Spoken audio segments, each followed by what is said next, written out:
Jangan lupa subscribe, nyalakan tombol loncengnya, dan like jika Anda suka video ini. Nah, sebelum kita bersih-bersih kandang, kita harus safety dulu ya. Kita harus minimal punya alatnya untuk memindahkan ular. Nah, ini alat namanya hook. Bisa kita bikin sendiri kalau memang tidak mau beli dari bahan kawat seperti ini. Yang penting kuat untuk mengangkat ular. Kalau bahan ini aluminium lumayan kuat sih, kalau cuma untuk ngangkat ular viper yang ukurannya memang kecil-kecil, jadi masih safety lah kalau ini. Dan yang kedua, kita harus punya grab stick. Nah, kalau dari teman-teman merasa grab stick itu masih mahal lah atau belum kejangkau, ada alat pengganti grab stick yang bisa kita buat sendiri semacam ini, bisa dilihat. Nah, sistem kerja alat ini sebenarnya sama sih seperti grab stick untuk mengamankan waktu kita memindah ular. Nah, cara kerjanya ini seperti jerat. Jadi ular masuk sini, terus nanti bagian bawah ini kita tarik. Nah, atasnya ini nanti akan mengunci. Nah, di bagian ini kita kasih selang. Untuk apa? Supaya tidak tajam, jadi badan ular juga masih aman. Nah, ini tadi kalau pengen tahu cara pembuatannya nanti bisa kita review di video selanjutnya. Ya, kita mulai aja bersih-bersih kandang. Nah, udah kotor banget nih kandangnya. Yuk, langsung aja kita bersihkan. Ingat ya, harus hati-hati dan jaga jarak aman waktu memindahkan, karena ular ini suka sekali melompat ke arah yang tidak ditentukan. Jadi tetap berhati-hati.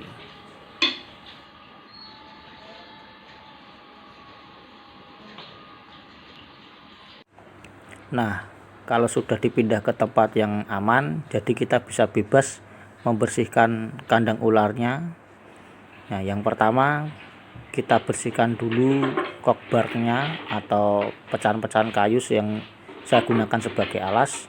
Sebenarnya kalau tidak mau repot sih bisa pakai koran bekas atau yang baru. Cuma saya lebih suka menggunakan cockbar atau kayu-kayuan supaya mirip sama ekosistem atau habitatnya yang asli. Jadi saya pakai ini.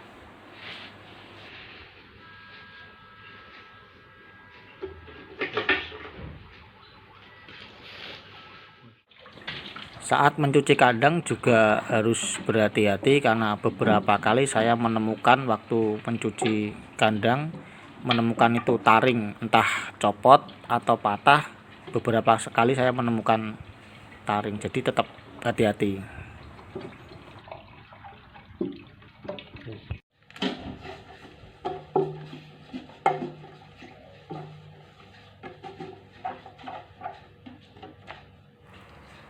Nah, jangan lupa kasih water dish ya, karena ular juga merupakan hewan yang butuh minum.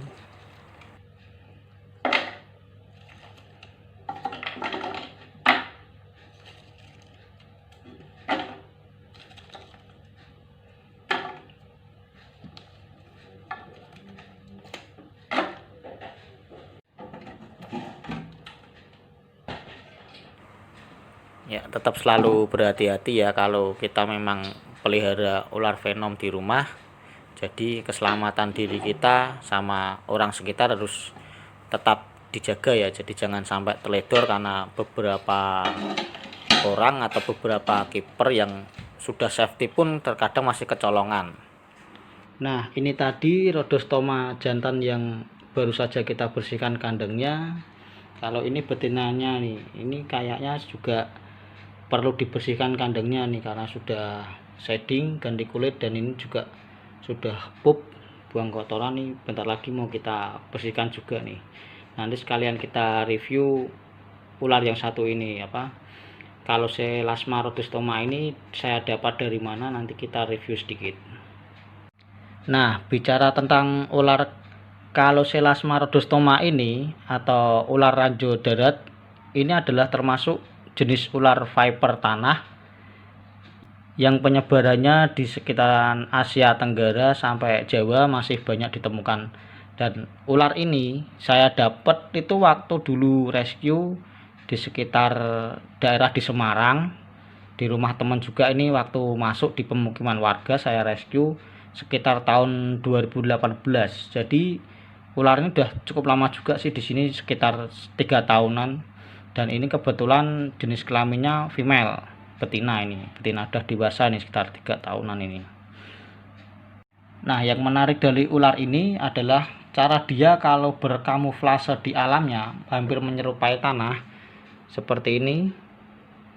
Nah, dia sangat pandai sekali berkamuflase. Jadi karena itulah yang mungkin menyebabkan banyak warga atau petani setempat yang sering menginjak ular ini dan akhirnya akan menggigit orang tersebut.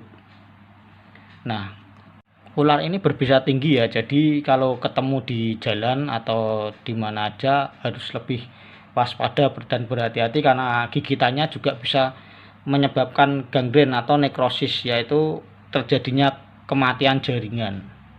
Ular ini yang saya dapat dari hasil rescue, kenapa saya simpan di rumah ini, karena saya sendiri membutuhkan satu sampel ular ini buat kalau ada panggilan edukasi atau acara di sekolah untuk sebagai bahan display atau pameran. Nah, karena kebetulan ini female dan ada salah satu teman di Semarang juga breeder viper dan punya jantannya, makanya saya belikan ini yang jantannya. Nah, kemarin setengah tahun yang lalu sempat sih saya coba kawinkan, ternyata berhasil ya. Nah, ini tinggal nunggu aja hasilnya apakah nantinya akan hamil dan berkembang di sini. Dilihat dari coraknya yang sekilas mirip ular reticulatus piton, warga atau orang awam seringkali susah membedakan antara ini ular viper ranjau darat atau Calocelaspha rhodostoma dengan retic piton reticulatus. Dari ciri fisik sebenarnya sudah kelihatan sih, kalau memang kita lebih jeli bisa kita lihat ciri khas ular ini adalah berwarna hitam dan panjang rata-rata sekitar 50 cm sampai 70 cm. Yang membedakannya dengan ular piton biasa adalah kita lihat kepalanya berbentuk segitiga. Jadi itu salah satu ciri ular berbisa, dan motif di punggungnya itu seperti diamond ya, seperti kalau di Australia itu seperti ulang derik. Jadi berbentuk segitiga begitu.